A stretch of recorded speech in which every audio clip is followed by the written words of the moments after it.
At Wake Forest University. He is Professor Emeritus of Sociology and Anthropology at Hebrew University of Jerusalem.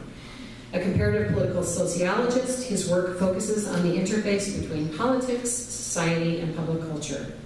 Luis is on the International Board of Academic Journals published in Argentina, Colombia, Mexico, Spain, Israel, and the United Kingdom, and has published over 160 academic articles and 18 books. That deserves an applause. Last year, Luis won the Arthur P. Whitaker Prize for the best book published by a MACLAS member. Tonight he will speak on the prize-winning book that he co-authored with Mario Sznajder, La política, del destierro y el exilio en América Latina, which was published by Fondo de Cultura Económica in 2013. Luis.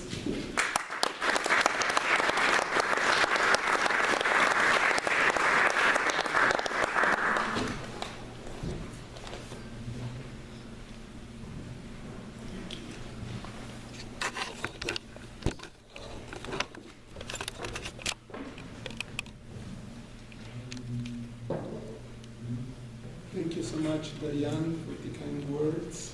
And it is for me a great pleasure and honor to be today speaking to you about this book that I co-authored with Mario Sznajder.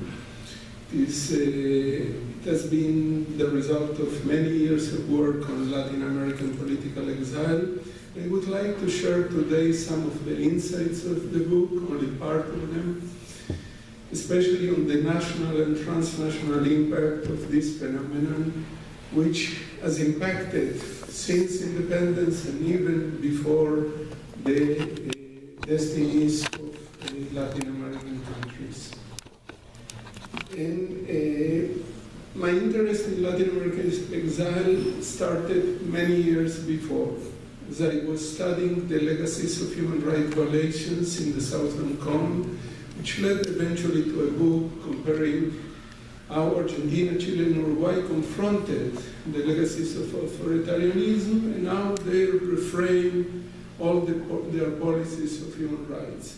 I was baffled at that time by the attention that was placed on typical victims of authoritarianism and military governments.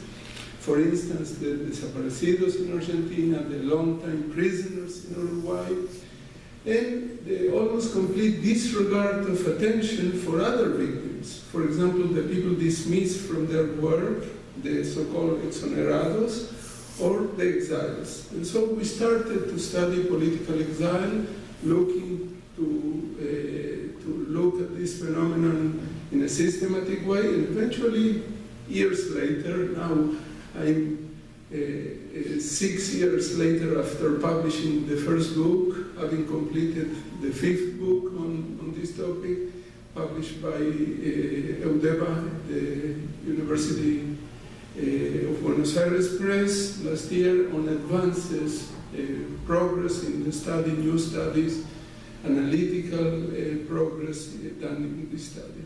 And just to give you an idea of the burgeoning interest of this topic, last November we had a meeting in Uruguay organized by the Universidad de La Plata in Argentina and the Universidad de la República of Uruguay, and it brought together veteran and young students of exile, especially, but not only in the Southern Cone, and we had over 80 papers. For 3 days we were discussing political exile. So it's a burgeoning domain of study to which a lot of people are part of this endeavor. And what I'll tell you today is built on the shoulders of many studies. For instance, Oxford University Press asked me to write 2 bibliographies on bibliographical essays on 2 topics, on modern populism and on political exiles. The one on modern populism, as I prepared it, had 38 pages. The one on political exile, in order to cover the amount of work that has been done, is almost 100 pages. So, and of course I won't be able to cover all the topics that are in the book. For instance, the dynamics of communities of exiles or sites of exile, or the metamorphosis of exile throughout time. And I decided that I'll single out one topic in particular, which we devote a chapter in the book. And we try to analyze both in terms of qualitative analysis and quantitative statistical analysis, presidential exile. That is, the politicians going into exile before assuming the presidency, not only presidents, also heads of state, because you know that we had also emperors in the history of Latin America. So we cover all the presidencies from the beginning of independence until 2008. Wow. And also the exile of acting heads of states who could not end their term, or who after the conclusion of their terms fled into exile or were expelled into exile. And let me start by, you probably will recognize Bolívar, O'Higgins, San Martín, Iturbide, Valle de la Torre, Rómulo Betancourt, Perón, Fidel Castro, Carlos Andrés Pérez, Fujimori, Jean-Baptiste Aristide, Michel Bachelet. All of them experienced exile at some period of their time. And so we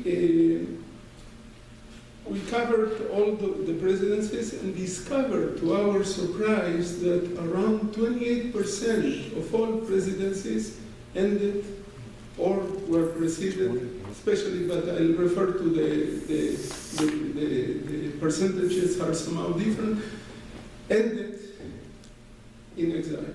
Wow.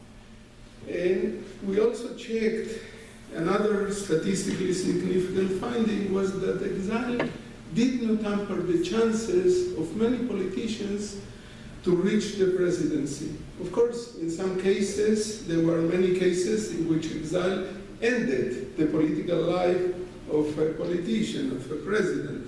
But we found in statistical analysis a strong association. I won't enter into the zeros, the chi-square, but extremely significant, and you can check it in the book, that a strong association between times in exile and times as president. In other words, exile could enhance the legitimacy and image of an ousted politician. In 1977, Joe Goulart met Carlos Andrés Pérez, then president of Venezuela, and complained to him that he was on the verge of despair because 13 years after the coup in Brazil, he was still in exile. So, you should know better, Django, Pérez said. I spent years in exile, and as you can see, now I'm the president. What the Venezuelan president in the 70s hinted is that, contrary to the belief of authoritarian nationalists that sending people to exile meant the elimination of political enemies, exile could operate differently, conferring a halo of legitimacy on the ousted politician. Indeed, often exile served as a jumping board to higher positions in politics, as an interregnum for reflection, a moratorium for political maturity. Furthermore, ostracism could certainly enhance the international networks and prestige of the exile back home. Exclusion from the domestic public sphere of the nation, although painful and traumatic as it might be, could provide political resources to better confront the public gaining power in their own country. Let me bring you another example, the case of José María Velasco Ibarra in Ecuador. 5 times president from the 30s to the 70s, Velasco Ibarra was overthrown time and again by the military, experiencing many exiles and serial exiles. An outstanding speaker and essayist, author of many books in many fields, in exile his figure gained stature. as a leader seen as suffering ostracism for the sake of his country. For instance, when he returned in 1944, he was considered to be the savior, the messiah coming to Ecuador. The people, the masses overthrown the government, he took government by force, was elected later on to the presidency for a second time. And this pattern of intermittent, truncated presidencies and exiles would be repeated several times in his life. The case of Velasco Ibarra is not unique. Belaúnde Terry in Peru, Betancourt in Venezuela, Paz Estensoro in Bolivia, Carlos Ibáñez in Chile, and the list is very, very long. So the experience of exile did not hamper the prospects of a new presidency, but on the contrary, seems to have contributed to the national projection of the stature of the ostracized leader in this case. As we compare the 19th century to the 20th century in terms of their interaction with the actual length of the presidential terms, statistically, we also demonstrated the internalization of exile as a major political practice to the point in which, in the 20th century, even formally democratic governments expelled their presidents or caused them to flee into exile. And of course, there are many variations, because Carlos Salinas or Manguat or Abdallah Bucaram in Ecuador fled the country not to sustain the perils of being in the opposition and being attacked or face a national or a court. Of course, presidential exile is only the tip of the iceberg. And the recent upsurge in studies of exile is connected to the interest in the massive displacement of hundreds of thousands of citizens in the major wave of exile of the last phase of the Cold War in Latin America. This brings me to mention what's new in the studies of exile. As I mentioned, the literature is huge, but usually exile was considered until recent years as a marginal phenomenon in the development of Latin America. It was seen also as a dependent variable. People were trying to explain only the exit of people into exile. And it was studied within the framework of traditional concepts, primarily the framework of the nation states. It is within national histories, and perhaps as part, as a footnote, or perhaps a chapter in the biography of politicians throughout Latin America. Only recently, with developments both in history, for instance, recent history, a new wave of historians studying recent periods of development, or in the social sciences, the transnational term, comes a renewal of studies looking at exile not only as a dependent variable and within the framework of nation states, but also in the transnational impacts and with independent effects on the different countries.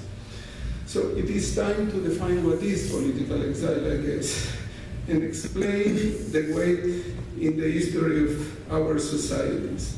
Some of what I'm going to tell you is obvious, of course, and some is less obvious. In the broadest sense, the elements denoting exiles are first, they are forceful institutional exclusion and displacement, and the strong will of the exiles to retain control of life decisions. And this is what differentiates exiles from refugees, for example. The second element is their move to foreign environments and the recreation of life strategies and images of homeland from afar. And the third is their impaired yet persistent will to return to their own country, which differentiates them, for example, from migrants. Together, these three elements or themes provide a characterizations of exile as they converge, as each of them by themselves separately is not enough to define this phenomenon, but places exile within a broader universe of people moving across borders that include migrants, refugees, sojourners, gastarbeiters, cosmopolitan, vagrants, tourists, diplomats, etc., etc. Exile has been a persistent yet variable feature throughout the Americas. Even pre-Columbian civilizations as the Incas used territorial displacement of entire groups as punishment and as control mechanism over their vast empires. Likewise, Portuguese and Spanish colonial rule adopted transatlantic displacement of slaves and subjects, and later on internal relocation, both as punishment as a means of reinforcing their presence in marginal areas of their American realm. Throughout Latin America, the colonial mechanism of territorial displacement was incorporated by the new independent states and soon became part of politics. Argentine historian Felix Luna described in plastic terms the choices of those opposed to Juan Manuel de Rosas in the 19th century as involving encierro, destierro, or entierro. That is, prison, exile, or death. And the same formula, you can find it in Central America in the 20th century, talking about the fate of those who oppose a ruling president in Honduras in the 30s and 40s. So in modern Latin America, exile became an ubiquitous phenomenon, one of the most likely destinies of anybody defying current socioeconomic structures, challenging cultural premises, and contesting those in power, or even not paying enough homage to those who rule. Exile has been used and abused by all Latin American countries in a myriad of ways and forms, ranging from escape and expatriation to expulsion and deportation. It affected both the top echelons of power as well as the members of wider social, political, and cultural circles, at least those involved directly or indirectly in the political arena. In its origins, and this is also a very interesting phenomenon, in its origins there was a strong class, race, and ethnic component in exile. For instance, during the disintegration of the Spanish Empire and the transition to independence in Brazil and in Spanish America, the possibility of exile remained open to those rebels who were part of the social elites and was denied to those belonging to the popular classes and non-white ethnic groups. The failed insurrections of Tupac Amaru in 1780 and the Comunero Rebellion of 1780-81 provide good indications of the different punishments received for individuals of ethnic background. Neither the mestizo José Condorcanqui nor the mestizo Peraz Mulato José Antonio Galán were given the privilege or doubt of exile or that was granted to members of the elite in New Granada and Peru. In the process of independence, General Padilla, the black general, was executed by Simón Bolívar, whereas the same Simón Bolívar pardoned other insurgents, for instance, Páez, or give his vice president, Francisco de Paula Santander, whom he hated, but he gave him the chance to go into exile after having been put in prison.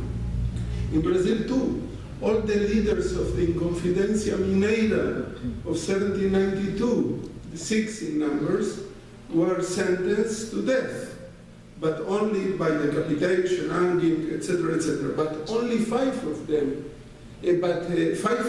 were pardoned by Queen Maria, and only Tiradentes, the most humble and staunch leader, was put to death. Since independence, political exile, both as expulsion and as expatriation has been widely used and abused as the story of expatriation and exile connected to the construction of national identity, of collective selfhood. For instance, the Carrera brothers and O'Higgins fighting among them in the case of Chile, the case of San Martin, an expatriate who becomes the symbol of exile in the history of Argentina, the case of Simón Bolívar, the early Simón Bolívar, and the case of Santander in Gran Colombia, José de la Mar, Agustín Gamarra, many others in Peru, and overall a collective story of expatriation as the basis of Uruguayan nationality, when Orientals joined Artigas, 4,000 soldiers and 4,000 civilians joined Artigas when he moved across the river into the Argentine province, what is known in the history of Uruguay as La Redota, the misspelling of La Derrota. So what was the logic behind the wide adoption of this mechanism regulating the struggle of power in Latin America? Elites were interested in avoiding, as long as possible, a situation of total war that could weaken their role over the entire social matrix. This possibility would become a reality, as we know from the case of Haiti, either by launching a cycle of mutual retaliation, creating long-term feuds, or by forcing the elites to open the political gate to the lower classes, which also was dangerous to the position of the elite. These developments could endanger the entire position of the elite in the medium and long range. In parallel, the conditions of imprisonment were seen as not fit for the elite, and so, and therefore a prison sentence was used as a threat against the opposition. But social networks, friendship, clientelistic entourages, family ties, played into the above system of power in favor of a non-totalistic solution, political exile.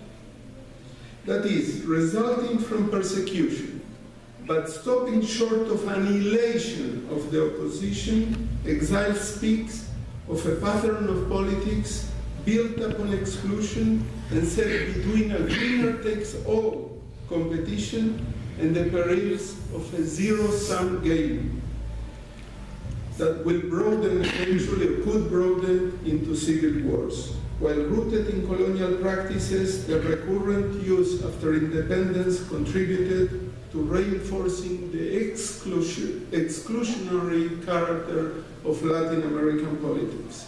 On the other hand, at the same time that states expelled their own citizens, they welcomed persecuted individuals from other states.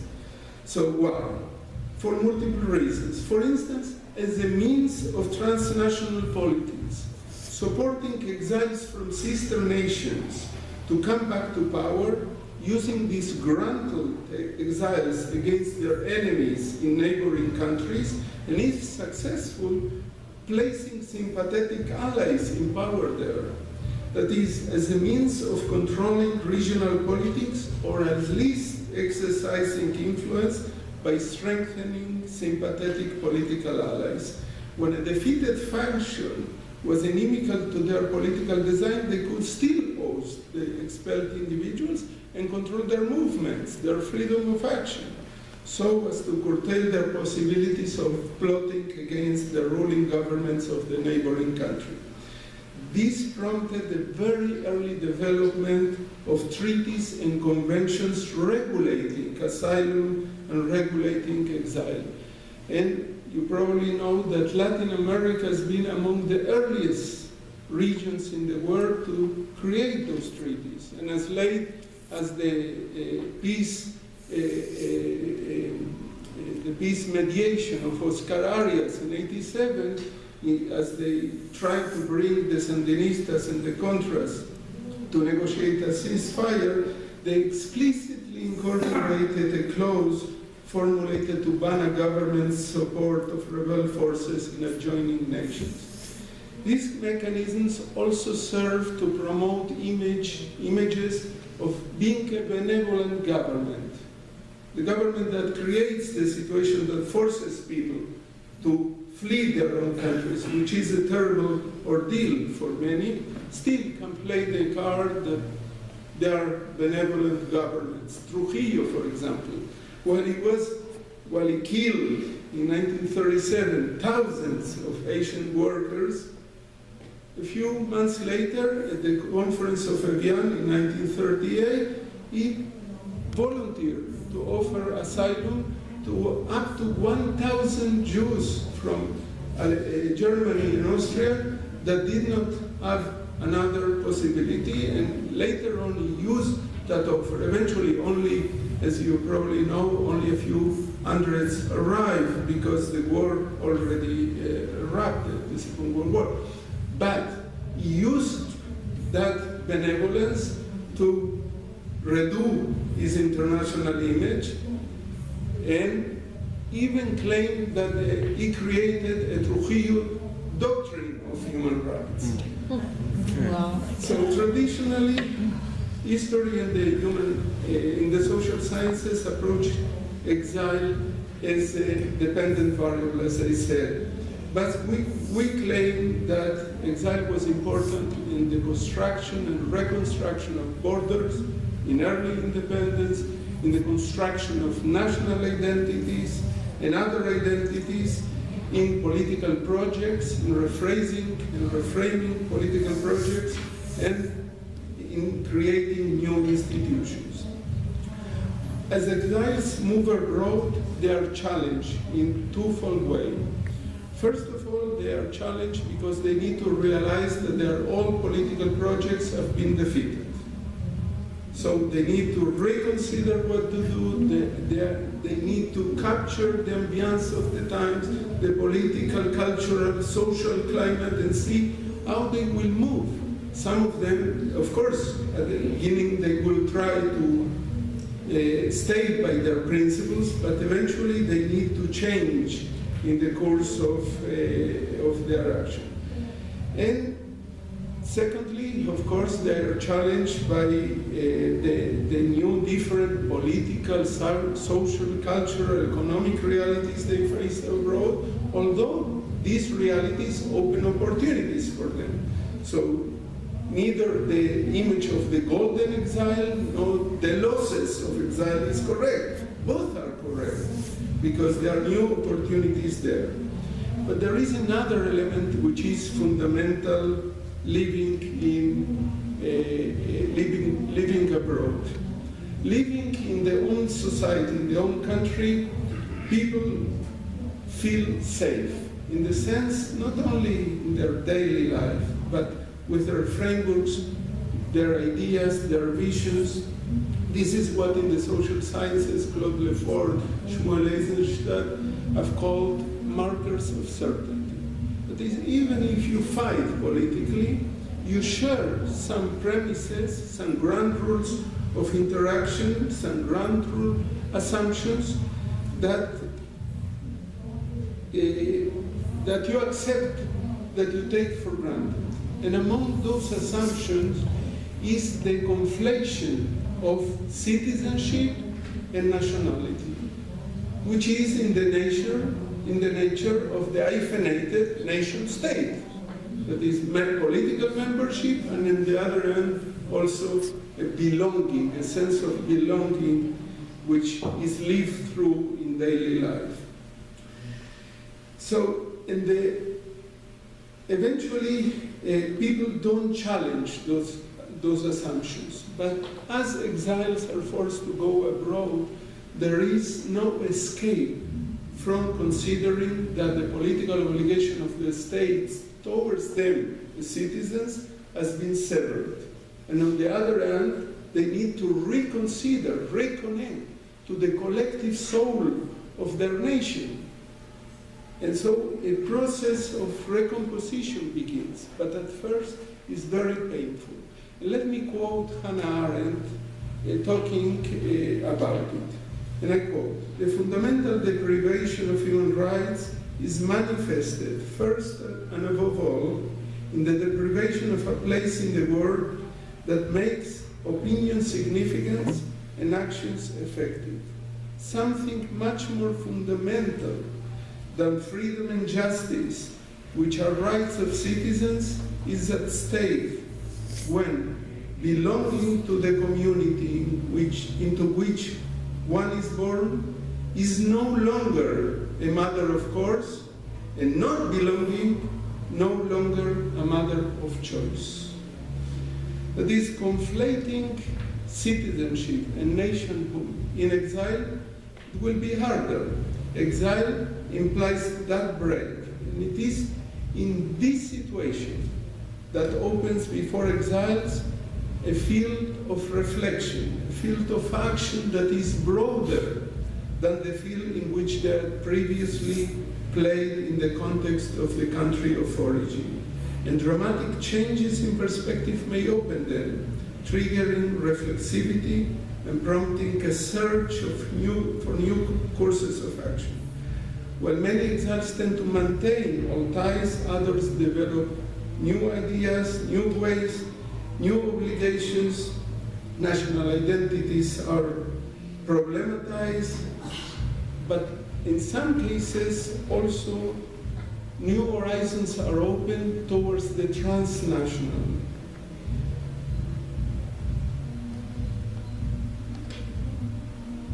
Because through exile, many of the ideas supporting the image of Latin America, Latin American solidarity, connection with sister nations were open. At certain times, not always, there is an emergence of transnational politics and transnational cultural projects. For instance, José Martí and fellow Cubans did not think at first about Cuba by itself. They thought about Cuba and Puerto Rico with Betances, and they even planned a confederation of the Antillas.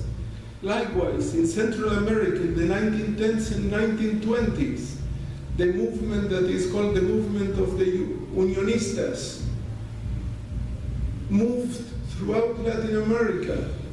Thousands and thousands of young people, teachers, students, academics, intellectuals, and others, rank and file people, wandering, seeing their pilgrimage through Central America as a way of reconstructing the lost unity of the nation. They considered that their states were in such dismal situation, being intervened and being, etc., being weak because of the fragmentation. And they tried to recreate the lost unity of Central America. Years ago, I wrote a book on transnational politics in Central America. And part of the idea, what I discovered researching that area, an amazing area that does not attract as many researchers as it should, but I discovered the Janus face of states, of statehood in Central America, always looking at the sister nations. And exiles were a critical point of connection, a critical bridge to keeping the idea of the lost unity of the nation. And if we move to Sandino, Sandino shaped his idea wandering through Central America, wandering through working in Central America at first, and then organizing his force to resist the US intervention in Nicaragua. But his lieutenants and rank-and-file soldiers came from all Central American countries, not just from Nicaragua, and even from the Dominican Republic, in Mexico. And Sandino is not the only case. We have Farabundo Martín in El Salvador, Julio Antonio Mella in Cuba, Salvador de la Plaza and the Machado brothers in Venezuela, the Haitian novelist and founder of the Communist Party of Haiti, Jacques Roumain, the Afro-Cuban poet Nicolas Guillen, the Colombian anarchist Moncaliano, etc., etc., etc. And Barry Carr has studied this period in what he called the Red Circum-Caribbean. And the same tradition of revolutionary wandering persisted in later decades in the form of networks of exile, pushed abroad by states' repression of the left during the Cold War, and in more recent decades there have been other transnational undercurrents complementing state-led perspective and initiatives. And these exist in the Andean area and the Southern Cone as well.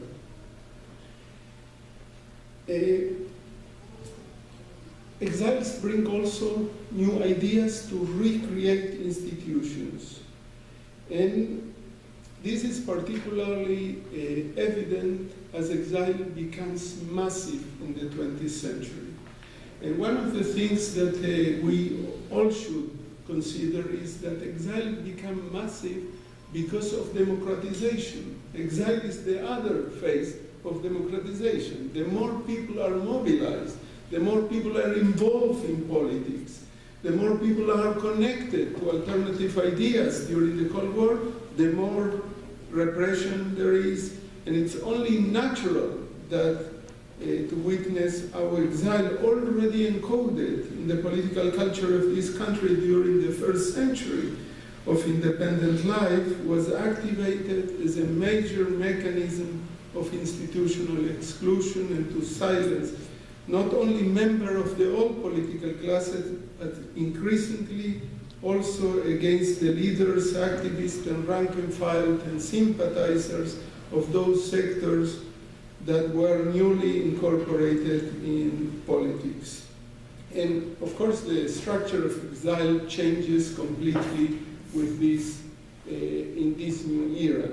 And the old structure of host country, exiles, and own country changes when a fourth element, which is the transnational arena, the international arena, intervenes.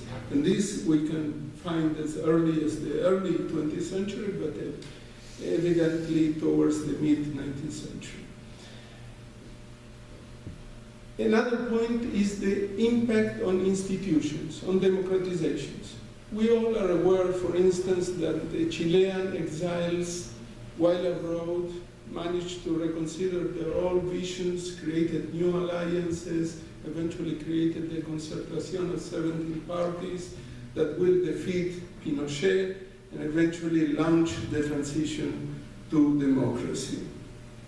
But they also learned another context that eventually, with democratization, brought the insularity of Chile.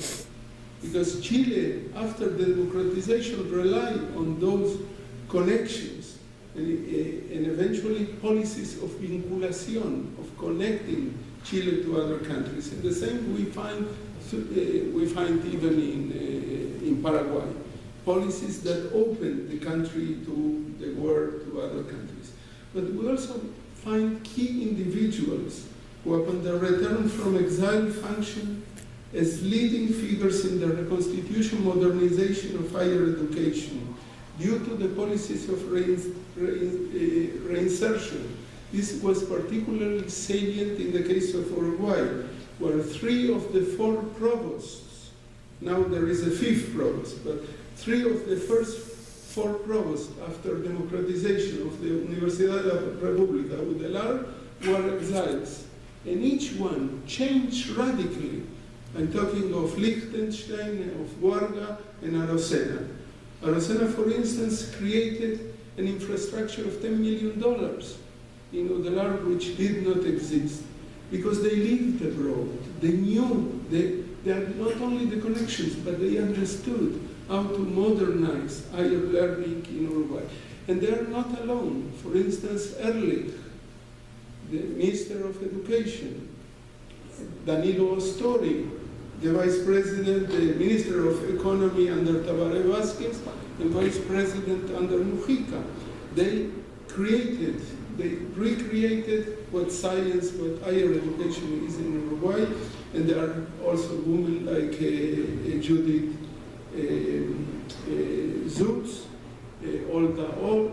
Ida Olds, in informatics, in development, people who have changed what is Chile. We find the same, although in specific disciplines, also in other countries of Latin America. But worth mentioning also is the leading role of returnees of exiles in creating subfields in different disciplines. For example, Victor Penchizade, that did not exist before. Gabriel Salazar in Chile created the field of social history, which did not exist. Fortunato Malimachi in Argentina, sociology of religion. And I could go on and on. Also in the humanities, for instance, Noé Giltrick. Noé Giltrick reformulated the canon of Argentine literature by including not only writers who were writing in Argentina, but writers from the entire diaspora. And this is a remarkable change in the way that Argentines conceive their own cultural production. And the same about Augusto Roa Bastos in Paraguay, etc., etc. In film, art, music, theater. For instance, in film, Patricio Guzmán, Raúl Ruiz, a sojourner, Miguel Litín, Guzmán, for example, La Memoria Obstinada of 1997, building on La Batalla de Chile of the 70s and showing it to the younger generations for them to rediscover their history that was denied during the dictatorship. So let me, probably I did not take into account the time. I don't know how much I've been talking, but let me just sum up. Probably I'm reaching the end of my time.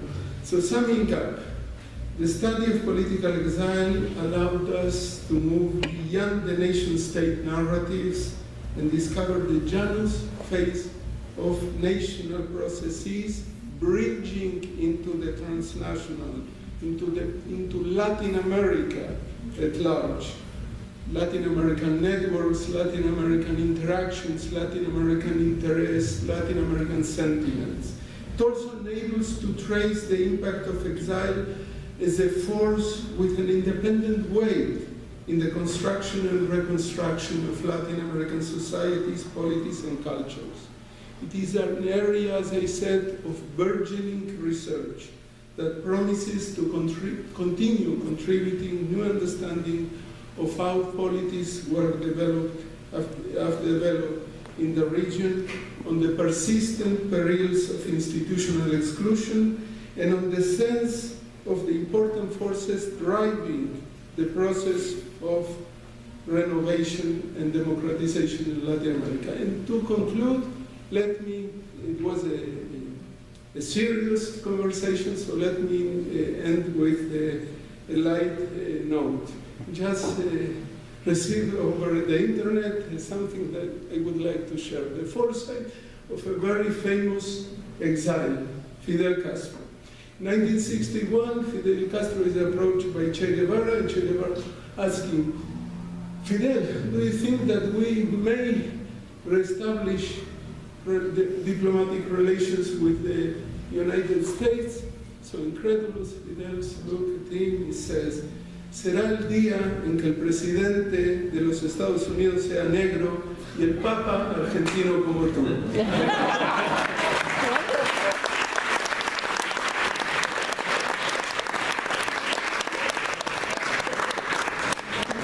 That's a great ending. Any questions? So yeah, we have a little bit of time for question and answer, if anybody would like to ask.